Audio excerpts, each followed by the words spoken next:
Bismillahirrahmanirrahim. Assalamualaikum warahmatullahi wabarakatuh. Alhamdulillah, assalatu wassalam wa ala asrofil amdiya wal mursalin wa ala alihi washabihi ajmain, amma ba'du.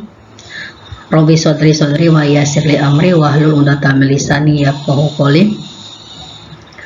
Puji syukur atas segala nikmat yang Allah berikan kepada kita semuanya, sehingga kita masih dalam keadaan sehat walafiat hingga saat ini. Sholawat serta salam marilah kita curahkan kepada kekasih kita Nabiullah Muhammad SAW.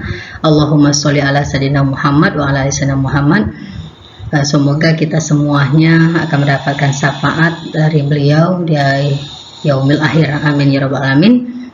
Baik, teman-teman dimanapun Anda berada, materi kita kali ini terkait masalah-masalah sosial dalam dakwah. Nah, kita berbicara tentang dakwah atau penyebaran ajaran Islam seperti itu, ya. Sering dihadapkan pada berbagai masalah sosial yang sangat kompleks tentunya, ya. Memahami dan mengatasi masalah-masalah sosial ini menjadi penting agar dakwah kita dapat berjalan dengan efektif dan juga membawa manfaat bagi masyarakat tentunya. Nah, kita akan lihat jenis masalah sosial dalam dakwah itu seperti apa. Yang pertama adalah kemiskinan. Teman-teman, tingkat kemiskinan yang sangat tinggi, ya, di masyarakat ini dapat menghambat akses mereka terhadap informasi dan ajaran agama. Yang kedua adalah apa? Pendidikan yang rendah.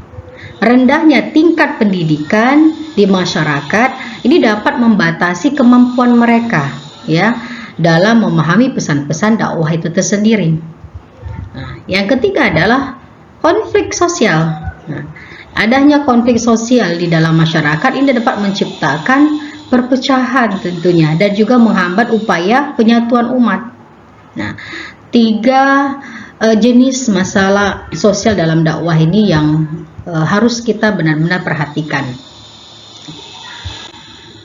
Selanjutnya adalah apa sih faktor-faktor penyebab masalah sosial? Nah, faktor yang pertama adalah ekonomi. Teman-teman, kalau kita melihat ketimpangan ekonomi, ya, tingkat pengangguran di masyarakat itu dan minimnya akses terhadap sumber daya, ini dapat menjadi akar dari masalah sosial itu sendiri. Yang kedua adalah budaya. Nah, faktor budaya ini adalah perbedaan latar belakang budaya, tradisi, ya, dan nilai-nilai yang dianut masyarakat juga dapat memicu timbulnya masalah sosial tentunya. Yang ketiga adalah politik. Nah, kita ketahui kebijakan pemerintah yang tidak berpihak kepada masyarakat serta konflik, ya, politik ini dapat memicu masalah sosial. Ini yang terjadi. Ada tiga faktor ini yang menyebabkan masalah sosial. Nah, kita lihat dampak masalah sosial ini terhadap dakwah. Yang pertama, teman-teman, adalah penyebaran pesan terhambat, ya. Ini dampaknya.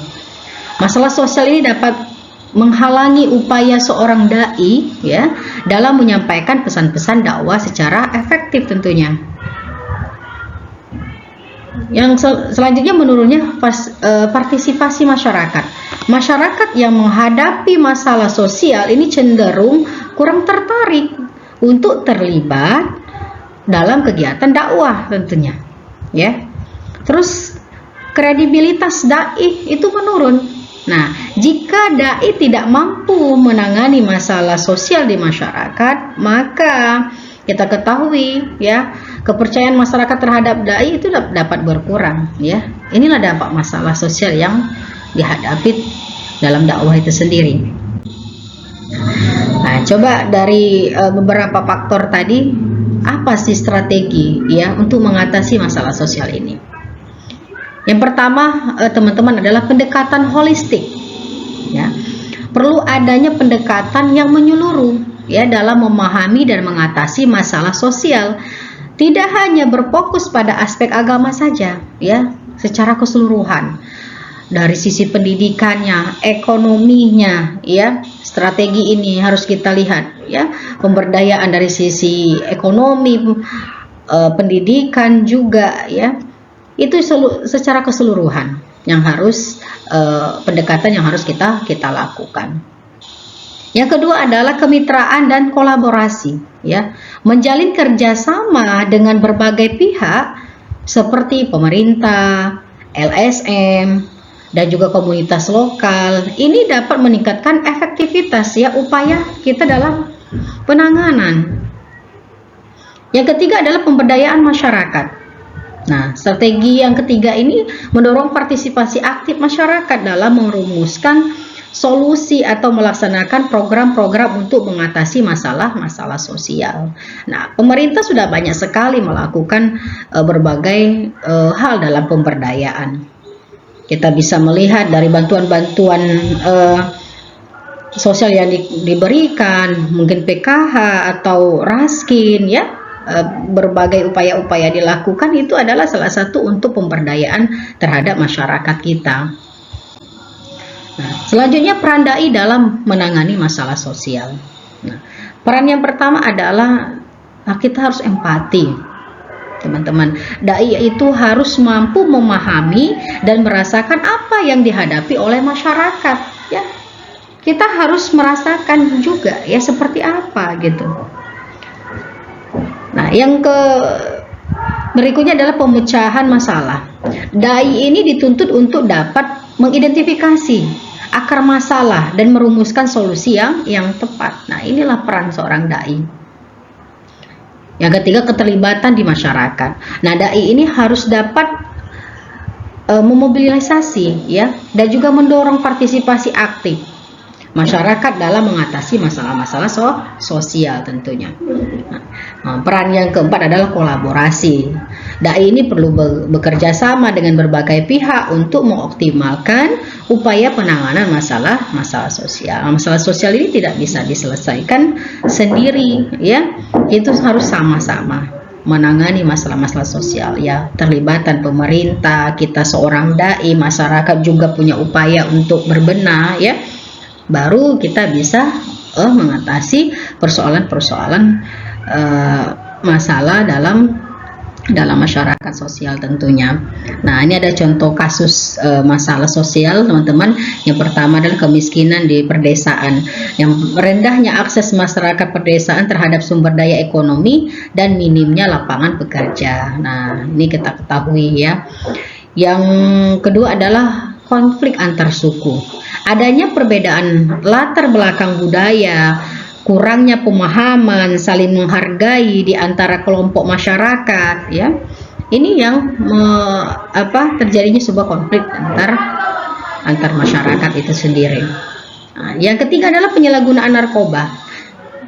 Tingginya angka penyalahgunaan narkoba di kalangan remaja yang berdampak pada masyarakat sosial lainnya. Nah, masalah sosial ini, kalau dulu narkoba ini kepada kalangan remaja, kalau kita lihat di era sekarang itu bahkan sudah orang tua, ya, apalagi di daerah-daerah pelosok itu sekarang sudah banyak sekali penyalahgunaan narkoba dengan berbagai jenis, ya. Kalau kita ketahui selama ini narkoba itu hanya sebatas mungkin sabu, kalau sekarang sudah banyak sekali. Nah, baik teman-teman, coba kita dapat simpulkan dari materi kita pada kesempatan hari ini tentang masalah sosial dalam dakwah mencakup isu-isu seperti tadi kemiskinan, ya, pendidikan yang rendah, dan juga konflik sosial, ya, faktor-faktor penyebabnya, ya, berasal dari aspek ekonomi, terus ada budaya, politik. Masalah sosial ini berdampak pada terhambatnya penyebaran pesan dakwah itu sendiri, di mana menurunnya partisipasi masyarakat dan juga menurunnya kredibilitas seorang dai itu sendiri.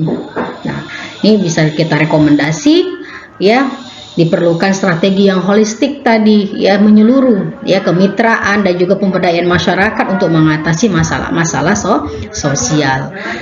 Nah, tentunya pemberdayaan ini tidak hanya di kalangan lansia saja, mulai dari berbagai kalangan, dari remaja, ibu-ibunya ya, perempuan, terus juga lansia, itu juga semuanya harus dilakukan berbagai pemberdayaan di mana sesuai dengan tingkatan mereka masing-masing seperti itu.